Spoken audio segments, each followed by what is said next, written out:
Okay, so we're going to be talking about exponents. And again, you may know some stuff already, you may not, that's okay. So the first thing is let's say, I don't know, I have something that looks like this. So what we should know is that this here is called the base. And this here is called the power.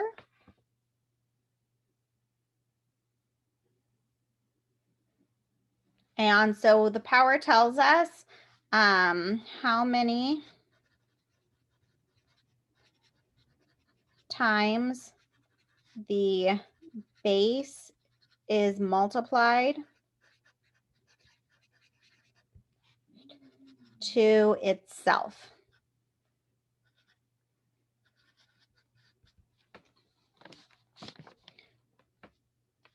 So if I was to write this in expanded form,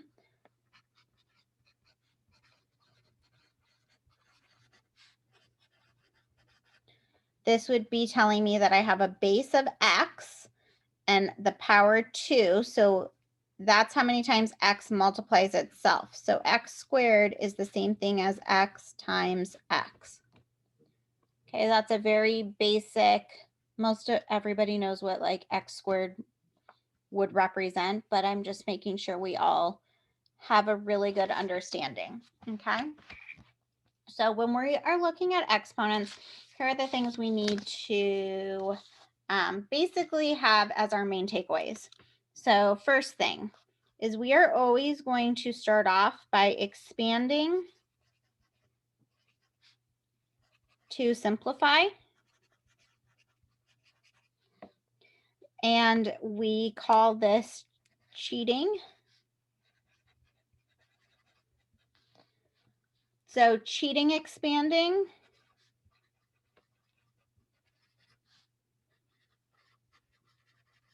is an okay thing to do. Cheating expanding is okay.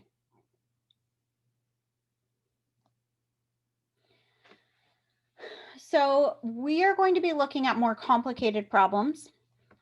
Here's an example of like a complicated problem. More complicated is if I had 6x squared cubed. So what we would want to do is we would want to expand this.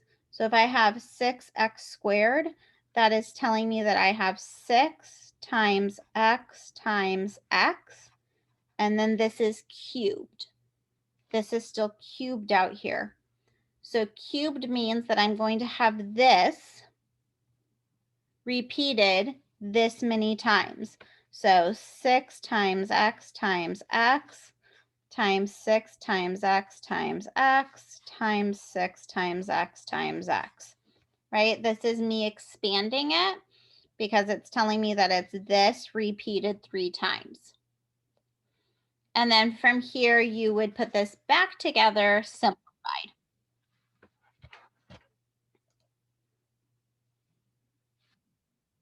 So we would simplify this by then putting it back, which would mean I have 6 times 6 times 6.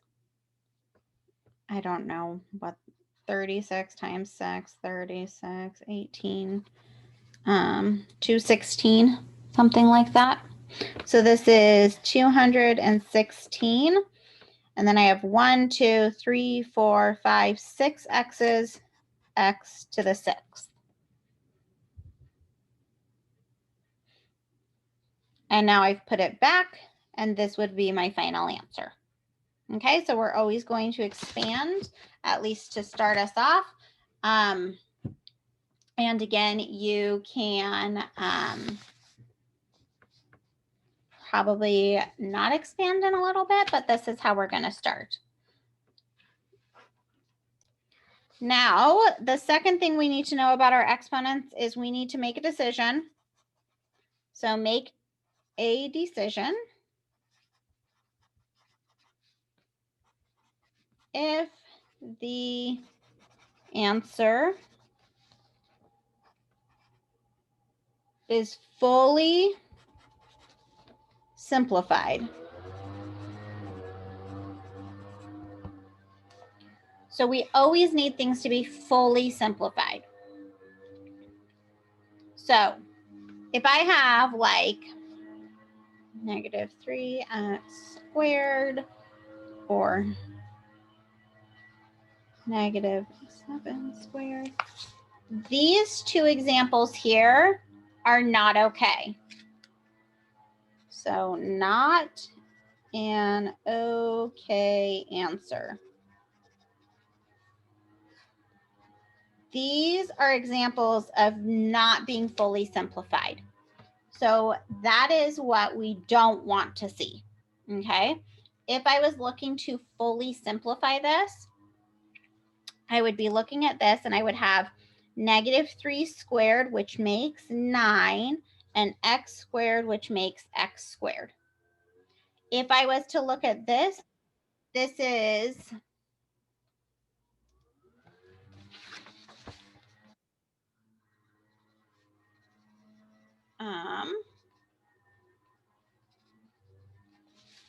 this is going to be 7 squared, which is 49, times negative 1, which is negative 49. So these are examples of something being fully simplified.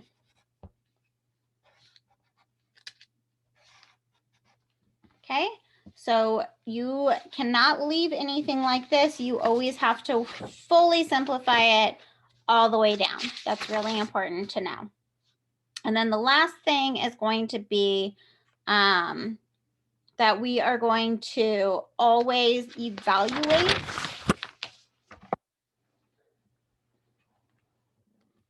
Oh my goodness, it's storming like crazy. So the last thing is always evaluate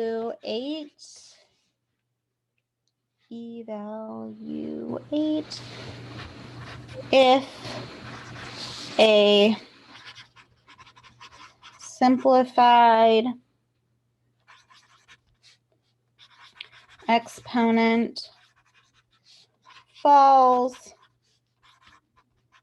within this range. Okay, so if I have 1 to the 0 power through 1 to infinity, I'm always going to evaluate that. That means that I'm going to simplify it down to be 1 to that power, which obviously is always 1. So that's like a really easy one, right? So now let's say if I have 2 to the 0 power through 2 to the 6th, I'm always going to evaluate. That means that I'm not going to leave it as 2 cubed. I'm going to leave it as 8. Does that make sense? Are we following along here? Okay, if I have 3 to the 0, I should be evaluating it up until 3 to the 4th. If I have, oh my goodness gracious, if I have 4 to the 0, I'm going to evaluate that to 4 to the 4th. 5 to the 0, I'm evaluating that to 5 cubed. 6 to the 0, I'm evaluating that to 6 squared. Now, anything that goes from 6 through 20, okay, so any numbers from the range 6 to 20, I'm going to evaluate up to squared. So if I have 20 squared, I need to write that fully simplified as 400. Does everyone understand that? Following along?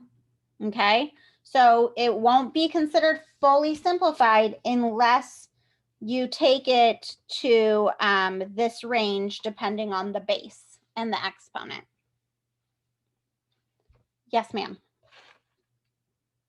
When you mean by evaluate it, you have to make it a whole, like you have to solve the equation, right? I mean, kind of. We're not solving equations. Oh, well, like you have to solve the exponent. You need to simplify it. Mhm. Yeah, we're going to simplify the exponent. Yes, sir. So by evaluate, you mean like basically simplifying it. But if it's above, like for example, in this case, 6 to the 10th power, then you just put 6 to 10th power, or do you still Exactly. Oh, okay. Thank you. You're welcome. Okay, so I'm going to do a couple quick examples here just to kind of get us thinking. So here is example 1. Let's say I have 7 squared.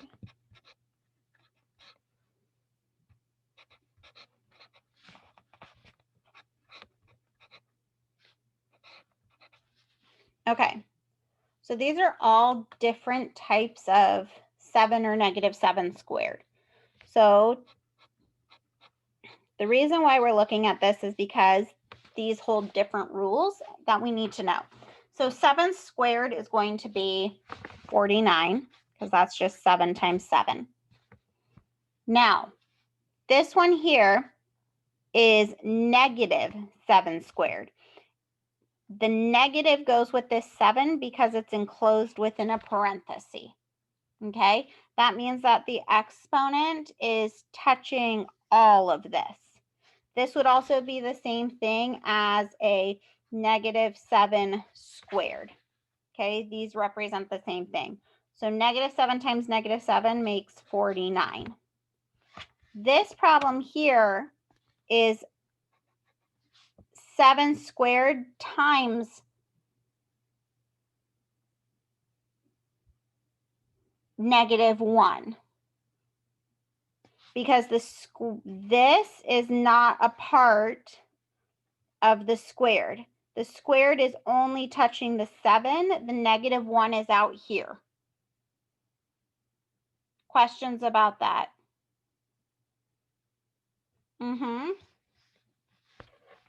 Basically,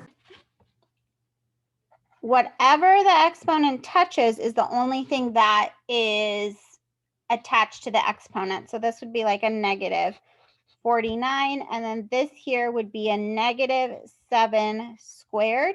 So -7 times -7 makes 49 times -1. Okay, so it's important to kind of know what's happening there. Example 2, which is not really an example, but that's okay. We're looking at like 3 cubed, 3 squared, 3 to the 1 power, 3 to the 0.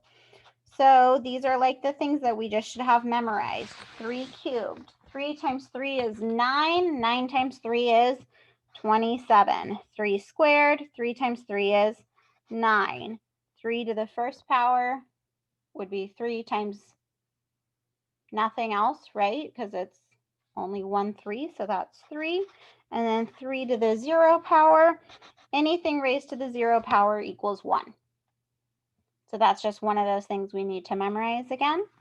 And then last example, which again is not really an example, but that's fine, is if I had something like 7 cubed times 7 to the 5th. So what I'm going to do is I'm going to expand this. So this is 7 times 7 times 7. That's 7 cubed times 7 times 7 times 7 times 7 times 7, which is 7 to the 5th. So that's 7 to the 5th. That looks like 75. 7 to the 5th. And then here is 7 cubed. And then in order to simplify this, I'm going to come down here, and this is going to be 7 to the 1, 2, 3, 4, 5, 6, 7, 8. 7 to the 8th power. And then I'm not going to evaluate that because this is above the range. I'm only evaluating up to 7 squared. So there you have it. That is the exponents.